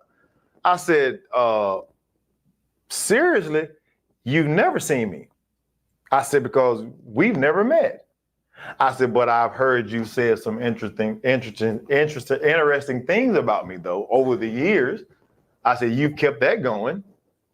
I said, "But just so that people will know that don't have heat," I said, "Will you take a picture with me?" So I said, "No, let's take two." So we did. We took two pictures, and I put one on my profile on my Facebook for about a month, and I put my BFF. Who are the promoters that you learned something about wrestling from? Bookers, promoters, bosses that you've had specific to wrestling? Okay, guys, we getting ready to get into the title and the exploration of the culture now, guys. So make sure y'all hit that like button. It's in the top right portion of your screen in the 3 dots, guys. Go ahead. That you credit with the success you've had. Have you heard of this brand new product that instantly cleans toilets without any scrubbing? Take any dirty toilet. Jim Cornette. Well, honestly, Jim Cornette and Paulie. Okay, because they allowed a few things of me to come out that became part of my character. Whereas Cornette, which when me and Mustafa started tagging, Cornette, his pitch was, "I need a black tag team that can be heels in the Smoky Mountain area." And I said, "What area would that be besides Tennessee?" He said, "Virginia, West Virginia, Kentucky, you know." And I said, "Oh, okay." And he said, "But I want you to be racist." And I said, "Jim, I think with us just being black and Tennessee beating up some white boys is enough." I said, "But you putting racism on top of it," I said, "that's going to be a bit much." And he said, "Well, that's what I want." So he invited us to come back to another show I was working for this company, North Georgia Wrestling at the time, and he wanted us to tag together, so we did. And then he says, okay. He says, so what would your names be? And I said, so we started pitching names back and forth. And we pitched a couple of names, and I was like, nah. And he's like, nah. And then he said, what about the Gangsters? And I said, what about the Gangsters? Look how, guys, remember the first official documented slave owner is a black man in America. Check it out. Look it up. This is how it went down. It's sort of like this. That's what I just said. I said, no. I said, you put an ERS on the end. I'm putting an AHS on the end. And he said, Gangsters. G-A-N-S-T. He said, I like it. He said, would it be D-A Gangsters or T-H-E Gangsters? You know what I mean? So that's when we started calling ourselves the Gangsters. But he says to you flat out, we want you to be racist. We want the race heat. So we want you guys to be racist. I'm glad you went back to that, Boogie, man. Because, you know, I'm glad you went back to that to touch on that. Guys, and keep in mind, at the same time, you got the other narrative being spun with NWA. And we know we saw the movie. We know they had the white guy behind them. He was linking with Easy, and they were screwing the team together. And it's been like this since day one, guys. Yeah, OJ had just killed everybody in LA. Rodney King had just got beat to death. You know what I mean? So all this stuff was going on, and South Central was literally hot. Does he tell you what to do to be racist? Yeah. First promo. I'll never forget this. First promo ever cut. Smoky Mountain. Cornette said, say something about OJ. No, he said, say something to make white people mad. He said, just think of something to say to make white people mad. I said, what can I say to make white people mad? I said, I can think of a lot. He said, he came back in there. I said, Jim, he said, say something about OJ. And he turned around and walked out. So we walked into the set. Mustafa said, Jack, what you gonna say? I said, I have no idea. And he said, okay. I said, just follow my lead. He said, all right. So I'm cutting the promo, and I'm cutting the promo, and I'm cutting the promo, and I said, I want to give a special shout out to my homeboy, OJ Simpson. Keep up the good work. Too less to worry about. And they was like, you fucking nigger, son of a bitch. Oh, bro, they were like barefooted, no teeth, toothless, nothing. They was waiting outside me in the parking lot. Yo, guys, I got that promo, yo. Give me 1 second. Let me pull that promo up for y'all. I got that promo. That boy, wow. You see how the white man directed that. The white man directed that. And he did it because he was in a state of, you know what I mean, desperation. They always get the desperate fool and they make money off of it. They make money off of it. Fair use, fair use. What a way to capitalize on the character, though, right? Yeah, like you got to understand, New Jack was like the Nation of Domination before there was even a group called the Nation of Domination. I'm pretty sure you remember that group. Peru. Absolutely, Yes. yo. And the promo he just said, you wouldn't even hear that in WWE back in the Attitude Era. That's a whole fact. They would never let it. In this cancel culture, the age of sensitivity, they wouldn't let that Yes. fly. It's so No, offensive. no, WWE will be canceled just like that. There is no way they would let this stuff slide like they did back then. All right, let's get back to the interview.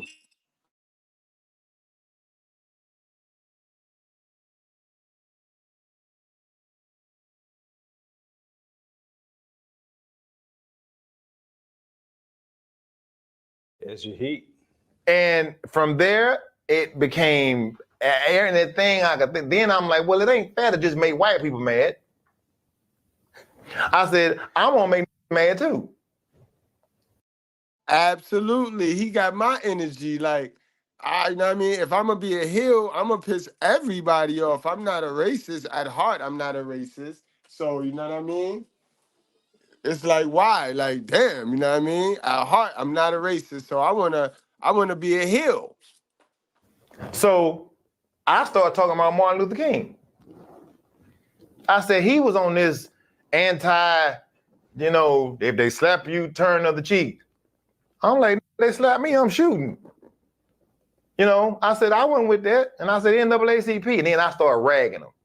And they was under investigation for something at the time. So they came to one of the Smoky Mountain shows and was picketing me and Mustafa. Oh, I didn't know that. Yeah, they actually did it. They picked us. All it did is put us over. So then Jim was like, Jack, we're getting a lot of heat from some of the stuff you're saying on TV. He said, so I'm going to put a disclaimer on it. I'm going to say, the words of the gangsters are not those of this network or this company, but... And that's a fact. You see how they cover their ass, though. They cover their ass while you portray the black man to be a savage, a reckless savage. The company covers their ass, though. You know what I mean? And behind the scene, they're pushing you to do it, though. And that's just exploitation right there. Same way Triple H got Sexy Red pulling up to the NXT program. You know what I mean? To promote the new toxic 304 culture. What you need to do is stop playing. You might have all these crusty, dusty musties tricked, but you ain't tricking us. You ain't tricking us, man. They're allowed to say whatever, freedom of speech, so ain't nothing we can do about it. Now, this heat in the South, this is success. Yeah. For a heel. Yeah. To have screaming or whatever they're screaming. They're screaming at you. Oh, they was screaming at us, spitting at us, tobacco. But you're not making the money, though, bro. You're getting a portion of that success, bro. Yeah, you get the clout and you get the stunt out there, but the company is making the money off your exploitation, off your creativity. Tobacco spitting at us, cups thrown at us, and dookie bags thrown at us. We walked to the ring in Knoxville Coliseum with umbrellas because we had to come down this little walkway, and the fans was like up over us, right over us, and they'd be. And so we was like going with a tarp or umbrella until we got out in the opening where they were not close enough to us. Oh, is this a different kind of heat than the heel that gets the ire of the fans because they hurt the baby face? Is this a different kind of This is if I could string your ass up in a tree heat. All right. It was that kind of heat. You know what I mean? Because they hate you. It's not even they hate what you did to Tommy Rich or whatever. The obligatory Tommy Rich reference. Right. They hate you for who you are. It almost doesn't even matter what you do on television. Yeah, when you got the whole country heightened off this race shit, they give them a chance to live out their inner, deepest, darkest desires. And that's how they felt. That's just how they felt about black people. So Corny capitalized off of the hatred he knew because he is a racist. He knew. He capitalized off of the hatred he knew his peoples had for black people. Because why would you bring them boys in to the southern territories? The southern territories. Mind you, this is not the eastern territories or the northern territories. The southern territories, and then portray them as racist black men. Like, goddamn, yo. Right. They hate you to start with. And then I'm black. And then you open your mouth. And then I'm black. Even more. Don't forget, and then I'm black. That's what I'm getting at. Yeah. Now I had as a white boy one day walked up to me. He says, "New Jack, you're one of my favorites, man." And he says, "Can I shake your hand?" I was like, "Sure." So he said, "Give me your hand." You're 5 minutes away from getting Ozempic for weight loss. So this. And he turned around. I said, "Come here." And he was like, I'm sorry. I said, "Come here." I said, "What you just wipe me for?" He said, "My dad said if you get close enough to one of y'all, it'll jump off and you'll turn black." No, he said a rub off. He said a rub off. He said, I just wanted to see. Is this when you're working down and smoking? Yeah. Yeah. Give me. And it won't come off. It won't come off. You know? Wow. Right. Is this any different than if I had Nikolai Volkov here, or the Iron Sheik, or Mr. Fuji? They had. For those of you that's not aware, those are all the foreign wrestlers and the foreign managers that he just mentioned. You know what I mean? So he asked them, was the heat he getting? Heat means the response from the crowd, the negative response from the crowd. When you're a heel, you want a negative response from the crowd. You don't want the crowd cheering you when you're playing the heel role. So he's asking them if the heat from the foreign guys was as intense as the heat was for the black guy, the black American guy. You know what I mean? And he's explaining that now. Wrestling heat. They boo, USA. That's the kind of heat they had. Different than this? I had personal, you black, if I could shoot you and get away with it, I'd kill you heat. No different than you Jap, what you did in World War II or whatever. No, I had, it was personal. I hate heat. That's why I had a Corvette with a license plate on the front. It had a Malcolm X sign on the front. And I roll up in that, just rolling. And just playing Public Enemy, Can't Trust This, just rolling. Sure did. And you had fun with it. I did. Oh, I loved it. I thought it was the best in the world until them crackers started stopping me in Kentucky and get out the car and you're under arrest. I said, for what? I had beer in a can in the car. It hadn't even been opened. And I had it in the car. And they said, we don't allow alcohol in this county. It's a dry county. And then he said, St. Ives is a violation, is a controlled substance act, St. Ives. I remember this. You told us about this. And I said, what? He said, it makes black people violent. They locked me up. Gotta love the South. Michael Hayes. Have any interactions with him ever? Not any bad ones. Okay. He's a name we sometimes hear with, the Mark Henry, Silverback Gorilla. Yeah, I heard him say something about somebody told me that he had said that he had in him than Martin, Correct. and then who was the guy? Mark Henry. Mark Henry, he said that he would ever have. And I guess because of Mark Henry supposing at one time being the strongest man in the world, but he wanted to play the game, he didn't knock Michael's head off. You know what I'm saying?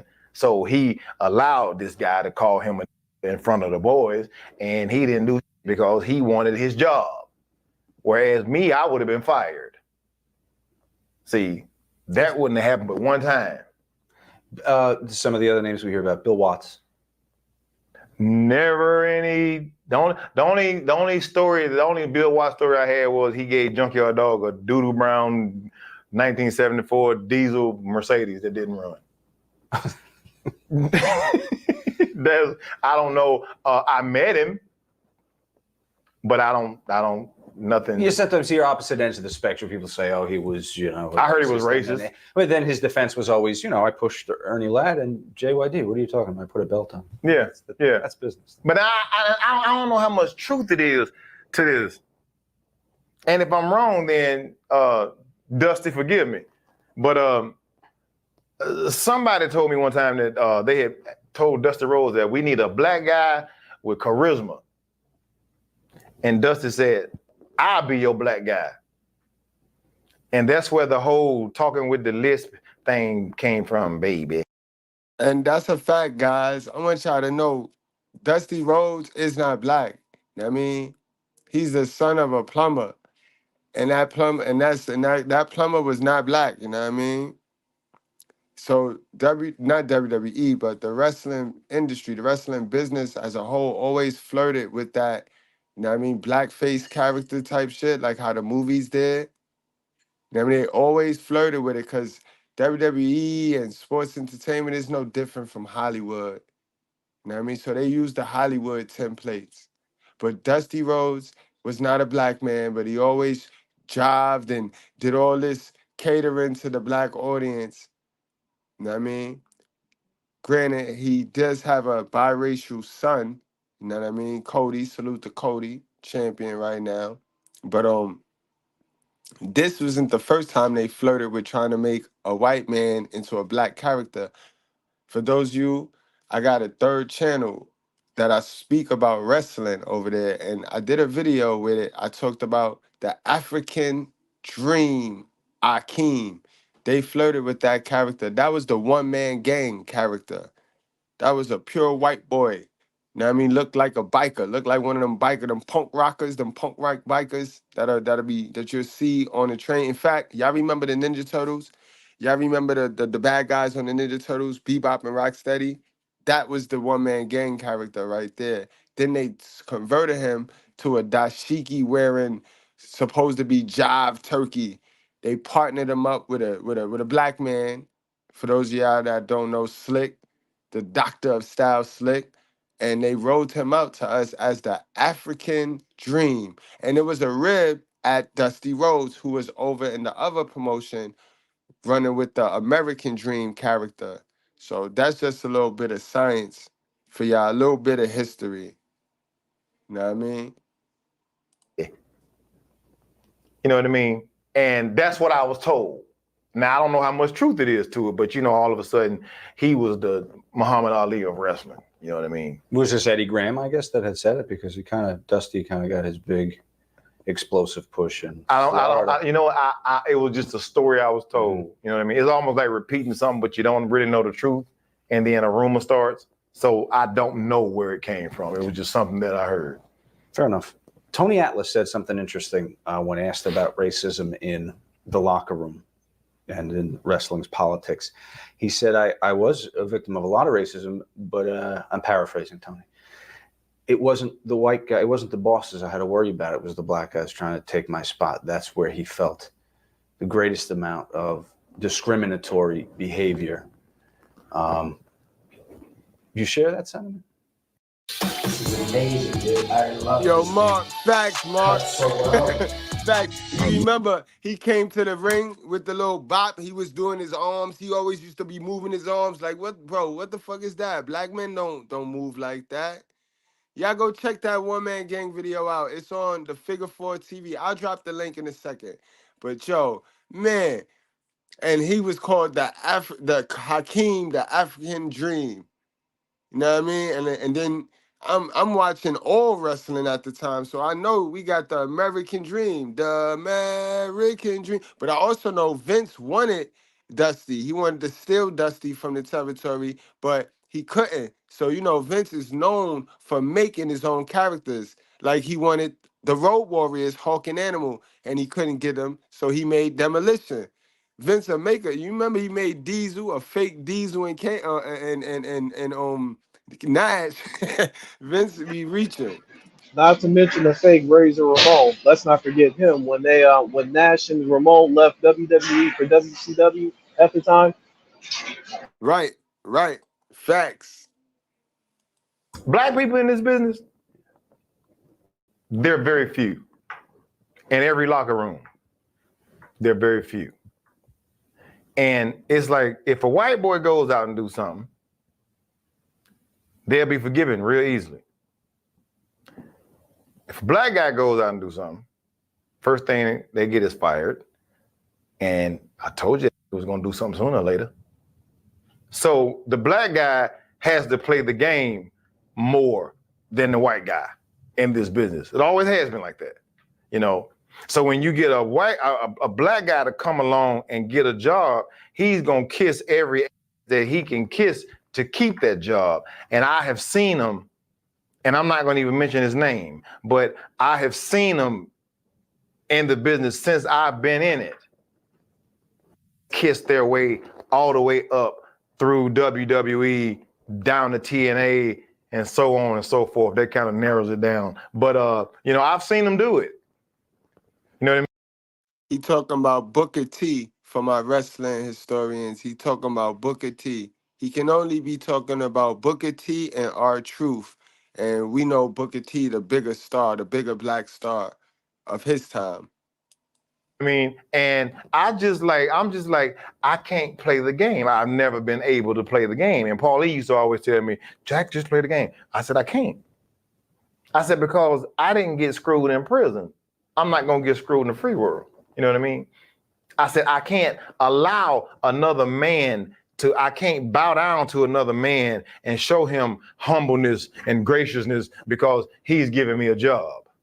You know, I just can't do it because at the end of the night, he goes home and he feels like I got the 2 biggest set of nuts in the world when I got a whole locker room full of men kissing my ass. I just can't do it. You know, when I went up to WWE one time, it was like an insult to me when they said, we'll bring you down to Fort Lauderdale to do a dark match. I said, I got to do a dark match. So do you look at these guys as Uncle Toms? Yeah. Yeah. Ass kisses Uncle Tom. Yeah. You know what I mean? And not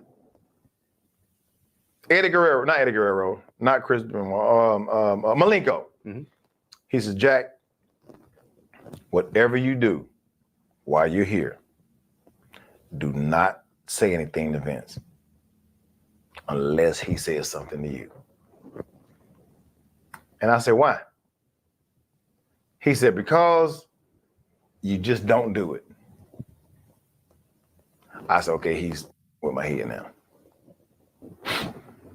So I saw Vince coming up the hall. I was going down the hall. And I said, I'm New Jack. How are you? And he said, Vince McMahon, Junior, fine. Nice to meet you. I said, same here, nice to meet you. I said, thanks for letting me come up, you know, and show my stuff. A few minutes later, I was getting ready to get dressed. I went out there and looked at the lineup sheet. It's like a big board that you know they write the stuff on who what match it was. My name had been wiped off.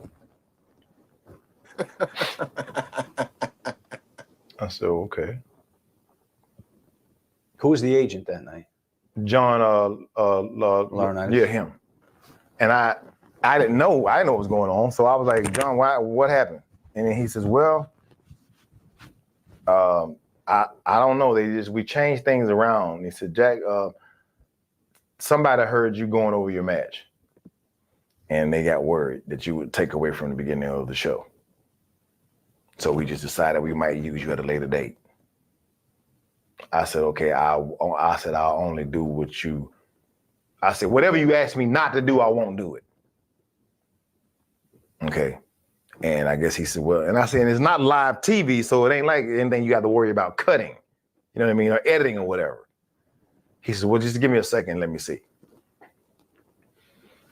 And he came back, he says, we'll be in touch with you. You think it's because you talked to Vince? I didn't say anything to anybody else.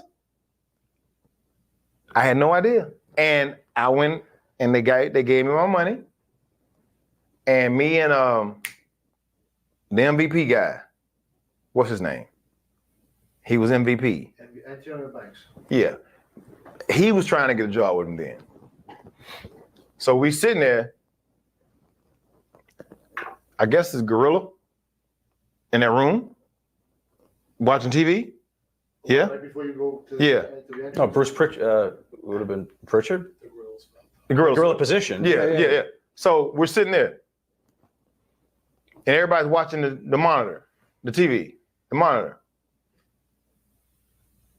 And I said, "Are y'all working?" And they was like, "No." But the rule is you have to stay until the show's over. I said,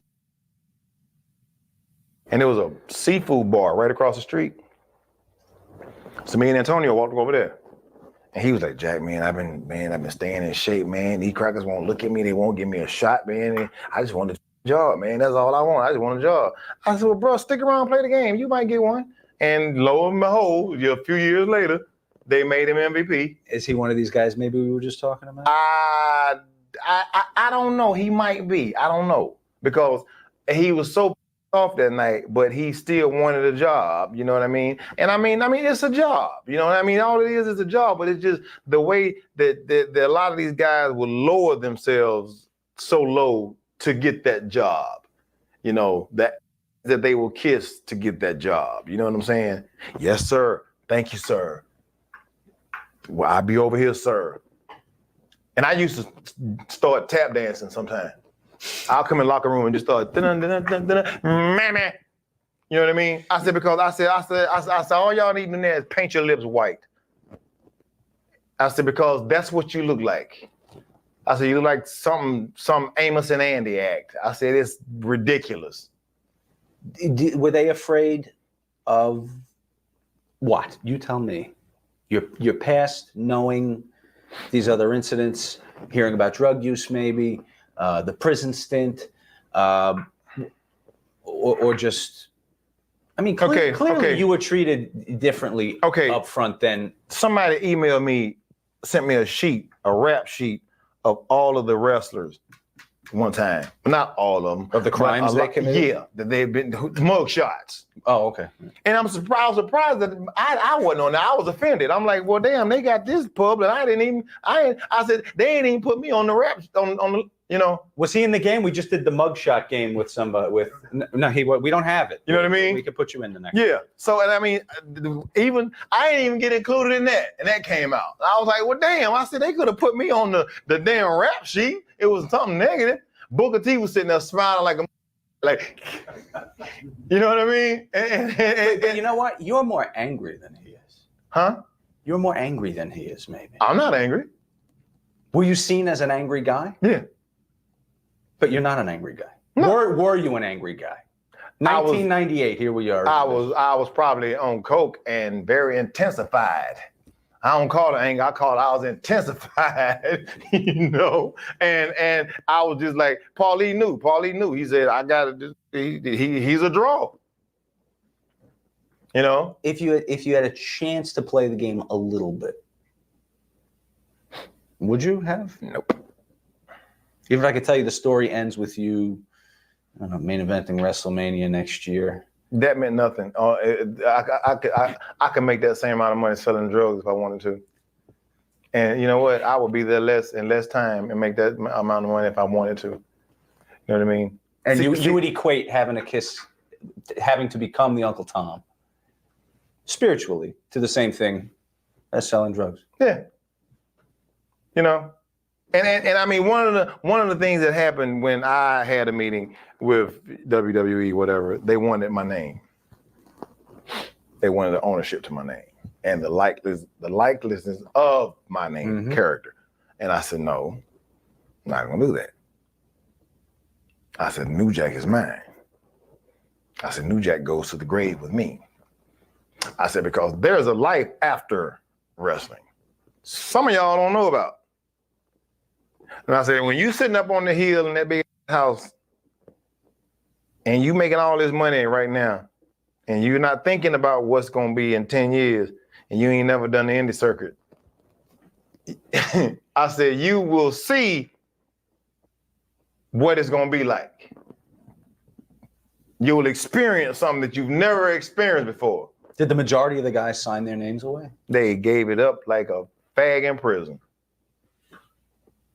They gave it up. Here it is, bend over and just take it right up. And there you go. You can have it. Thank you. And we'll thank them. After just sitting there, taking it up the butt. Thank you. Did you smart any of them up? I was like, y'all is crazy. See? I mean, dude, I started doing stand-up comedy. And when you go on Wikipedia or Google New Jack, you come up with a list of stuff. But you go and Google or Wikipedia Jerome Young, you go back, it takes you back to New Jack. Right. Because Jerome Young ain't worth 2 cents in the entertaining industry. You know what I'm saying? Gotcha. But New Jack, of course, I come with a ton of stories behind me, but I'm worth something.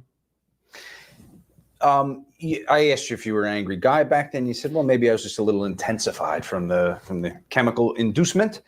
Who were the innocent people that maybe got caught up in that intensity? Were there any? Eric Kulash, is that an innocent that got caught up in that intensity? Was I doing coke the night I stabbed Eric? Yeah. The reason I did coke was because of something Eric said to me. And I was like, I want to be really off when I do this. So let's go back for anyone that doesn't know. Indie worker shows up, gets a spot working for ECW that night. I don't know. I guess he had no experience in the ring prior. Gets put with you. How do you draw that short straw in life? And comes up to you and says what in the locker room? Look, I'm from this town.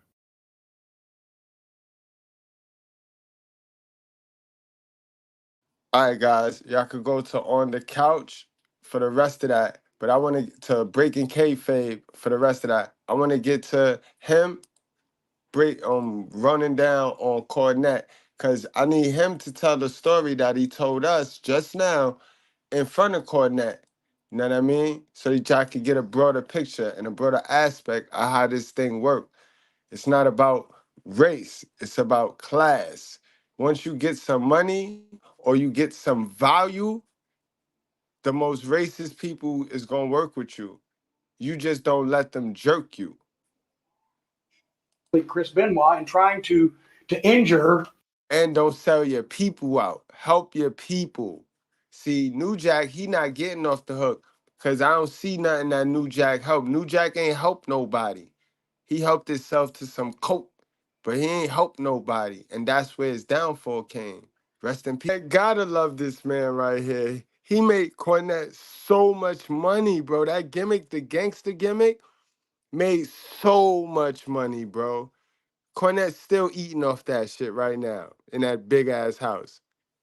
Yeah, just coming in, he talking about the promo he cut and he gave OJ the shout out.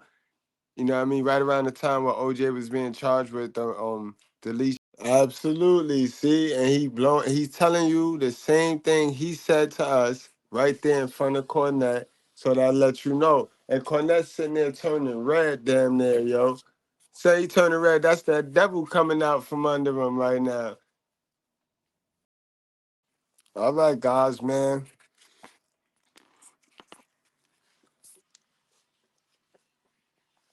Uh-oh, what happened?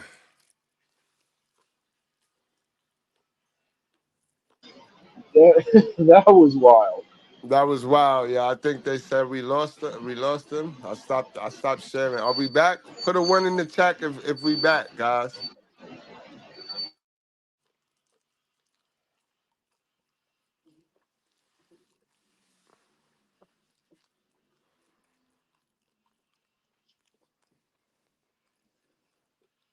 Hold on, we gotta give the chat a time.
Damn, I hope they didn't try to yacht me for the stream. I wonder what was the problem?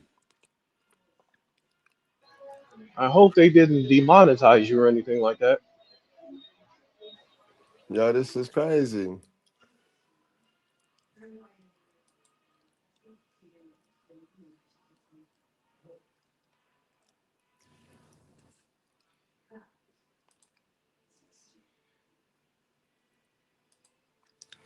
Normally, oh, we back.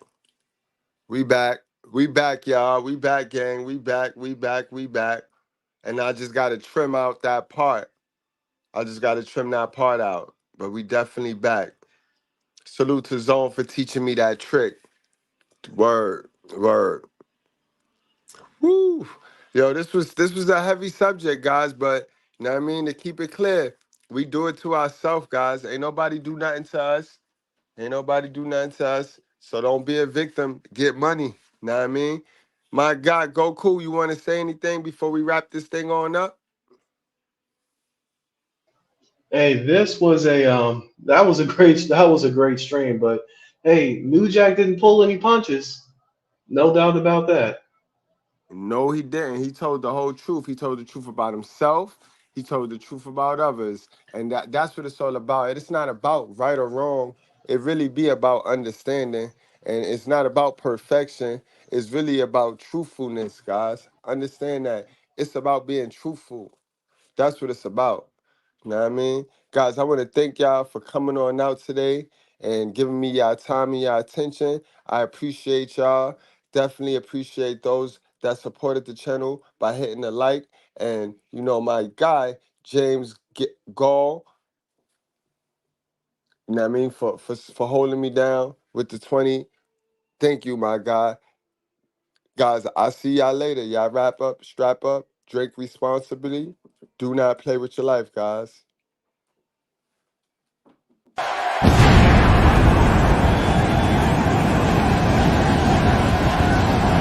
And his opponent, accompanied by Rob Man from Harlem, New York, weighing in at 215 pounds, GMG Big Money. Oh, I can't wait to see this one. These two have been waiting for this one for quite some time, and to be honest, so have I.